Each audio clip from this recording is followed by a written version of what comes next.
and reversing the polarity of the neutron flow, locking you all in.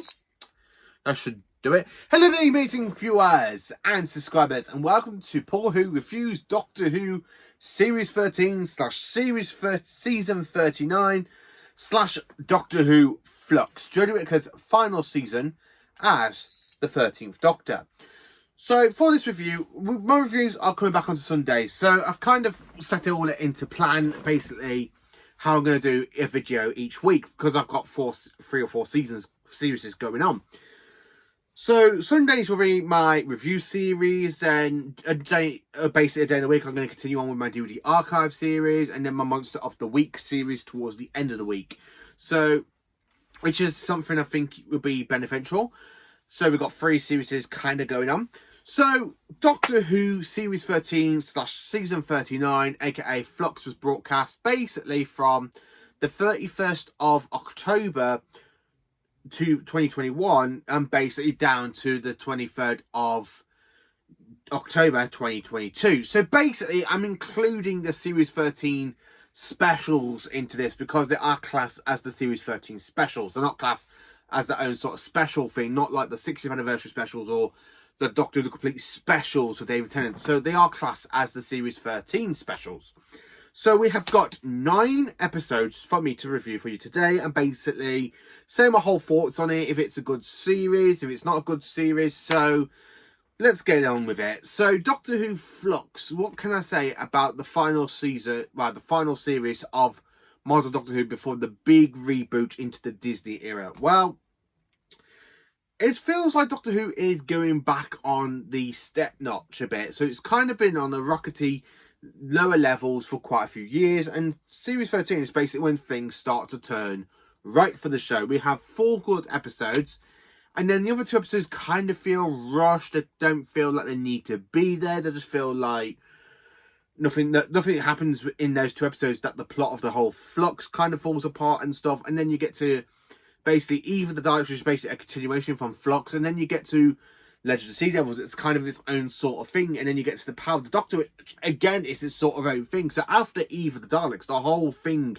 with the Flux is kind of vanished until Wild Blue Yonder for the 14th Doctor. So for the 13th Doctor, so basically Flux is this great big catastrophic space void that destroys everything through time and space. And it's all basically the Doctor throws her TARDIS into the void, as the words of Tectelum. I actually do enjoy Flux. It is a good series. It's my second favourite Jodie Whittaker series, after basically watching all of the Jodie Whittaker era on Blu-ray in the Fantastic American collection set that I've got. It's definitely, for the Whittaker era, it's definitely the second best for me, because it goes Series 12, Series 13, and then Series 11. Because Series 12 is definitely top-notch. The 12th series, Jodie Whittaker's second season, it feels definitely top-notch. So let's talk about the episodes. So there are 6 episodes, aka you got the Halloween Apocalypse, War of the Santarans, Once Upon Time, Village of the Angels, Survivors of the Flux, The Vanquishers, and basically Eve of the Daleks, Legend of the Sea Devils, and The Power of the Doctor. So let's talk about basically how this all sets up. So you've got the Doctor and Yaz kind of hanging over this kind of catastrophic event where basically the Doctor's been trying to track down Curvin Eastham, who is a Leporian. A Leporian. Basically, he's a dog alien creature. And basically, it turns out the Doctor's had some dealings with him in the Joe Martin incarnation before they kind of had all their memories erased with the whole timeless child sort of thing going on. So after basically that subplot, really kind of got them going after Carvin says, oh, the final days of planet Earth. What? And basically goes, what did you say? Final days of planet Earth? Let's see about that. And then you got that bum-ba-dum, bum-ba-dum, like that. I love the time vortex thing. I like how they call it Flux, but you know, it does kind of feel like an end of basically the main revival era from 2005 to 2022 because of it just being called Flux in the title sequence. So part 1 sets up everything with the Leparian fleet, everything with Dan. You got the Doctor and Yaz basically going to rescue Dan for Carvanista. Carvanista's kind of condensed Dan's house a little bit. And basically you have the Santarans, who have a major revamp since the early 2000s, because that's when we saw them. They were really short and they had literally blue armor. And these ones have gone back to the way they were in the classic series, which I'm like, yes! That's the one thing about Flux. They got the Santarans looking right. And I absolutely love the Santarans. I've actually got something from Doctor Who Flux, basically, and I will show you a bit later on towards the end of the video. Now, basically, with the whole Santaran fleet, and you got them coming in through, and you got the Doctor, after throwing the TARDIS in, why the Leparans are trying to shield the Earth, and basically, get your ship behind the shield. I'm doing it now. And of course, the TARDIS becomes submerged under the Flux. And I love the whole CG effects, where you kind of got the TARDIS basically rotating, and you got the Flux there. I love how the Doctor goes, Flux, meet Time Vortex, see what that does to you. Oh, not a lot. I absolutely love that. It's a really great way, because the Doctor doesn't know what to do. And then, of course, when you get to board the Santarans have basically changed the laws of time, really, because instead of having the Canarian War, you got the English people, aka us English, fighting Santarans. Russia no longer exists. It is called Sontaha. And of course, the Santarans only did it because they wanted to ride a horse. So the whole plot of War of the Santarans is basically a mixed bag. It's got some great moments in it. I love the callbacks to basically Commander Lynx from the Time Warrior with John Pertwee in season 11, which I absolutely love that one. That's absolutely brilliant. I love that callback. I love how the Doctor does get a TARDIS back, because it has got flux damage. You know, you got quite a few different doors. The TARDIS is basically dripping oil and stuff, which is kind of really getting to why the TARDIS is like that, because of the whole thing with the flux. The flux can actually kill a TARDIS, I think. It's not really explained why the TARDIS has basically gone wrong with the whole flux debris. It's just kind of there just to be like the sake of it. Then you get them to go to the planet of time to try and get back to Yaz, after basically Yaz and Dan kind of vanished. Dan basically goes back to Liverpool in 2021 and basically saves his mum and dad from being killed by Santarans.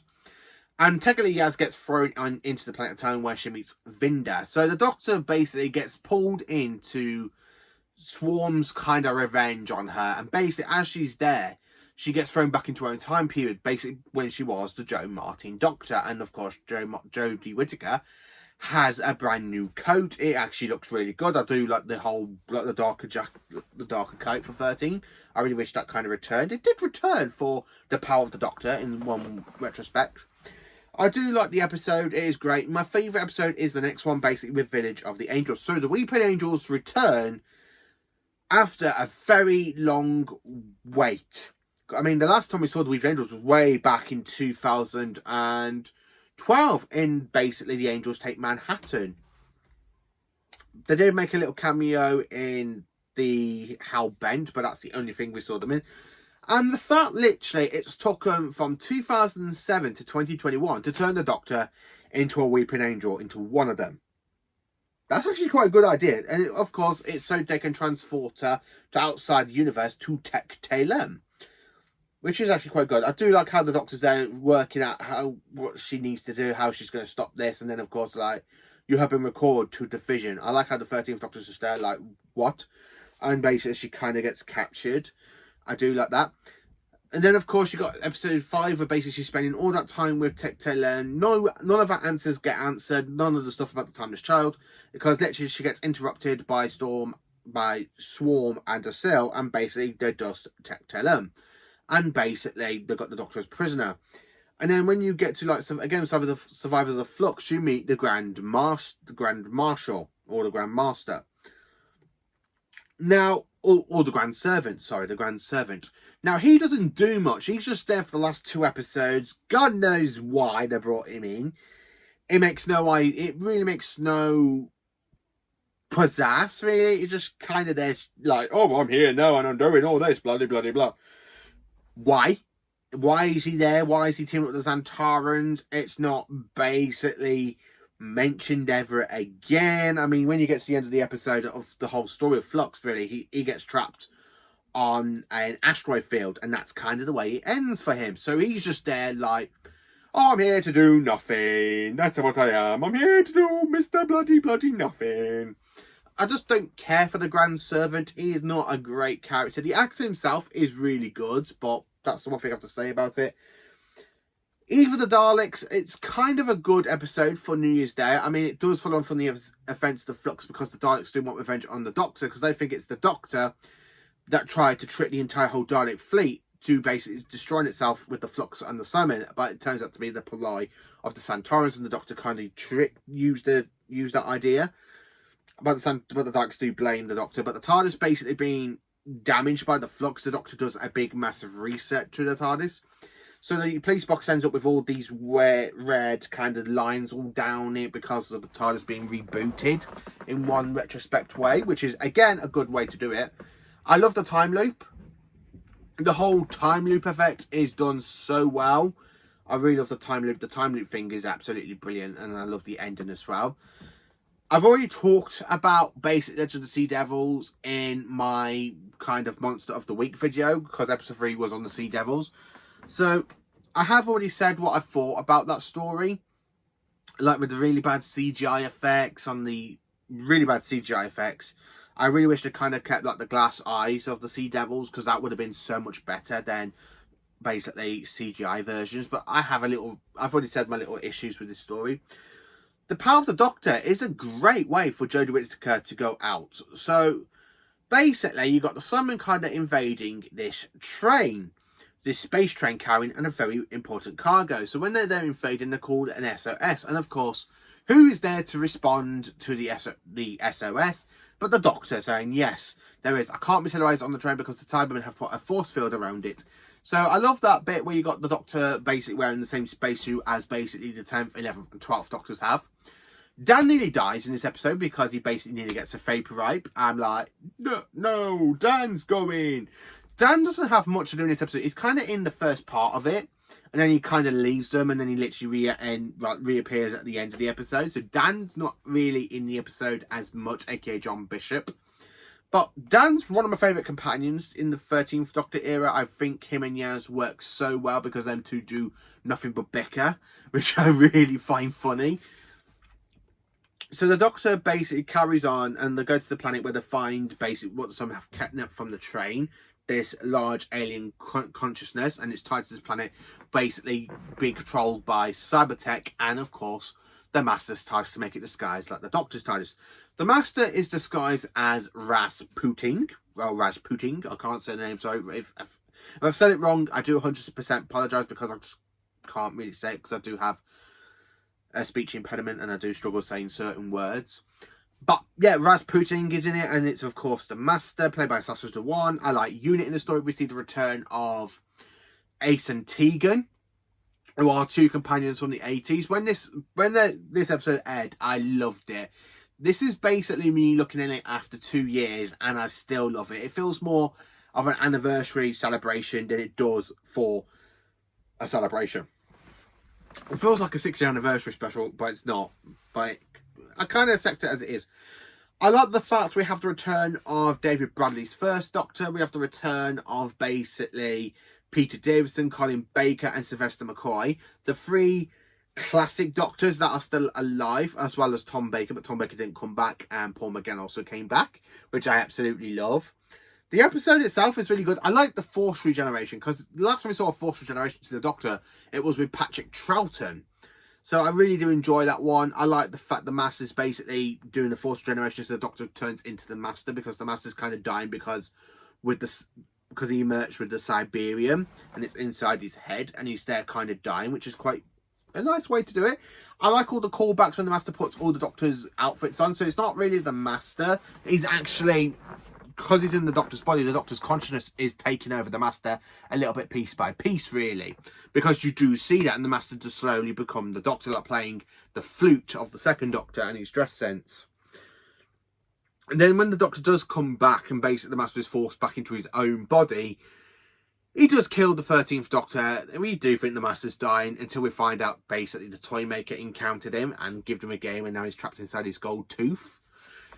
The 13th Doctor does get killed by the Master, really. She spends a little bit of time with Yaz. I like the companion support group at the end of it. And I'm going to be 100% honest with you. I like the regeneration as well, where she's there literally. Because some of the times the modern doctors, they are, if you look at David Tennant's Doctor, I don't want to go. Or you got the 11th Doctor giving a great speech. The 12th Doctor speech is amazing. So for the 13th Doctor to say, tag, you're it. I love the whole regeneration effect of regeneration outside the TARDIS on the cliffside. And then comes David Tennant again as the 14th Doctor. What? I know this, Chief.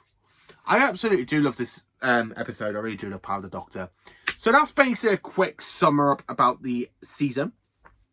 My favourite episode has definitely got to go to basically Village of the Angels, because that is just a good, creepy episode. I love the Weeping Angels. I love how they turned the Doctor into a Weeping Angel. I really do love that one.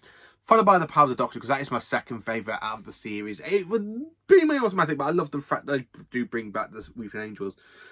So this series has got some really good points. I like the fact what they've done with the Santarans, basically returning them back to the old ways of the classic Who with the colouring. I don't like what they did with the Daleks, the Cybermen in this season, because they are very, they do show up in Series 13, but they don't really do much until basically you get to the power of the Doctor with the Master basically makes them all work together. The Master's dance is very cringy, where they're like, rah, rah, Rasputin, da, da, da, da, da, da, da. Like that. It's just like, oh my God, it's very cringy, but it's still got some good moments. It's better than John Sims' dance moves. Like where they're singing, I can't decide if I should rather let you live or rather die. But yeah, Doctor Who Series 13, it is a good series. It's my second favourite Jodie Whittaker series. It's got some great CGI moments in it, apart from the Sea Devil episode. But I'm hoping, as I said, I'm a little bit worried about War Between the Land and the Sea, so that is another video. So let me know in the comments, what do you think of Series 13? Is it a good series for you? Do you enjoy it? Do you not enjoy it? Let me know. Please do like, subscribe and share. And join me for more awesome Doctor Who content.